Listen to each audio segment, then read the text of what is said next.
Hello बच्चों, चलिए हमारा प्रश्न देखते हैं। प्रश्न है प्रकाशीय श्वसन तथा श्वसन में 5 अंतर लिखिए। तो अगर इस प्रश्न की हम बात करें तो सबसे पहले यहाँ देखते हैं इस प्रश्न की मुख्य अवधारणा को। तो प्रश्न की मुख्य अवधारणा के अंतर्गत हम यहाँ पर कह सकते हैं कि सामान्य रूप से यहाँ पर जो कोशिकाएं होती हैं उन कोशिकाओं के अंतर्गत एक क्रिया यहाँ पर संपन्न होती है ऊर्जा उत्पादन के लिए, जिसे हम यहाँ पर श्वसन की क्रिया के नाम से जानते हैं। और ये जो श्वसन की क्रिया यहाँ पर संपन्न होती है सामान्य रूप से, यह क्रिया जो होती है एटीपी नामक जैविक ऊर्जा का जो है उत्पादन यहाँ पर संपन्न करती है। अब अगर एटीपी की जैविक ऊर्जा की अगर बात करें तो यह जो ऊर्जा होती है ये सभी प्रकार की यहाँ पर जो कोशिकाएं होती हैं उन कोशिकाओं के अंतर्गत जो है निर्मित होती है। तो ये सभी प्रकार की कोशिकाओं के अंतर्गत पाई जाती है। हमें जो अगला प्रक्रम दिया है वो दिया है प्रकाशीय श्वसन।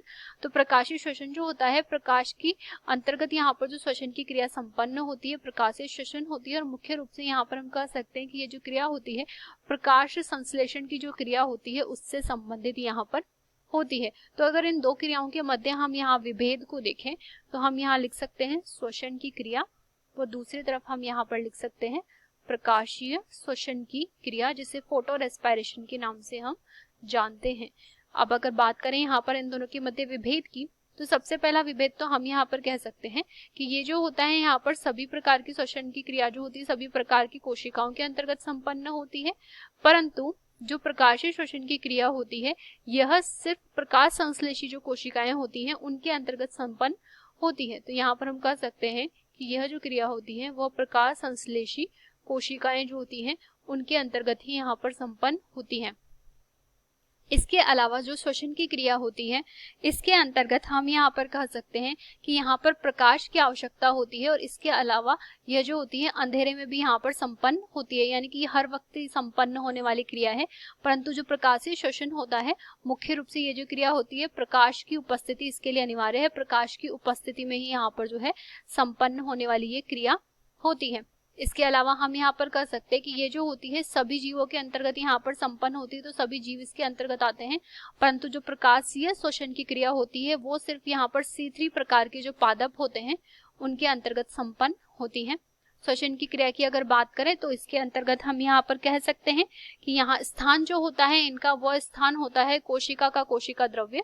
तो यहाँ पर जो है कोशिका का जो कोशिका द्रव्य होता है उसमें यहाँ पर ये संपन्न होती है। इसके अलावा यहाँ पर जो माइटोकॉन्ड्रिया होता है वह भी यहाँ पर इसका जो है मुख्य स्थान के रूप में कार्य करता है, तो माइटोकॉन्ड्रिया भी आएगा। और अगर प्रकाशीय श्वसन की क्रिया की हम यहाँ पर बात करें तो ये जो होती है क्लोरोप्लास्ट यहाँ पर आता है इसके अंतर्गत। क्लोरोप्लास्ट यानी कि हरित लवक की हम बात कर रहे हैं। इसके अतिरिक्त यहाँ पर जो पर ऑक्सीसोम होते हैं वह भी यहाँ पर सहायता प्रदान करते हैं। और इसके अलावा हम यहाँ पर कह सकते हैं कि जो माइटोकॉन्ड्रिया होता है वो भी इसके अंतर्गत आता है। तो ये 3 भागों में यहाँ पर जो है सहायता प्रदान के द्वारा संपन्न होती है, 3 भागों की सहायता से संपन्न होती है। श्वसन की जो क्रिया की अगर बात करें तो इसके अंतर्गत हम यहाँ पर कह सकते हैं कि जो उत्पाद का निर्माण होता है उसमें CO2 प्राप्त होती है तथा यहाँ पर जल प्राप्त होता है और हमें यहाँ पर जो है ऊर्जा की मात्रा भी प्राप्त होती है। परंतु प्रकाशीय श्वसन की अगर बात करें तो इसके अंतर्गत जो उत्पाद होता है वो CO2 होता है और इसके अलावा यहाँ पर जो है फॉस्फोग्लिसरिक अम्ल का निर्माण यहाँ पर संपन्न होता है। तो यहाँ पर जो है फॉस्फोग्लिसरिक अम्ल निर्मित होता है। और अगर ऊर्जा की हम बात करें तो इसके अंतर्गत जो है ऊर्जा का निर्माण नहीं होता है, तो ऊर्जा यहाँ पर निर्मित नहीं होती है। तो ये एक प्रकार का बेकार यहाँ पर प्रक्रम है क्योंकि ये ऊर्जा का निर्माण संपन्न इसमें नहीं होता है, ऊर्जा निर्मित यहाँ पर नहीं होती है। तो ये एक प्रकार का जो है अनावश्यक प्रक्रम यहाँ पर होता है और यहाँ पर जो श्वसन की क्रिया होती है वो आवश्यक प्रक्रम होता है। आशा करते हैं आपको ये प्रश्न समझ आया होगा। धन्यवाद।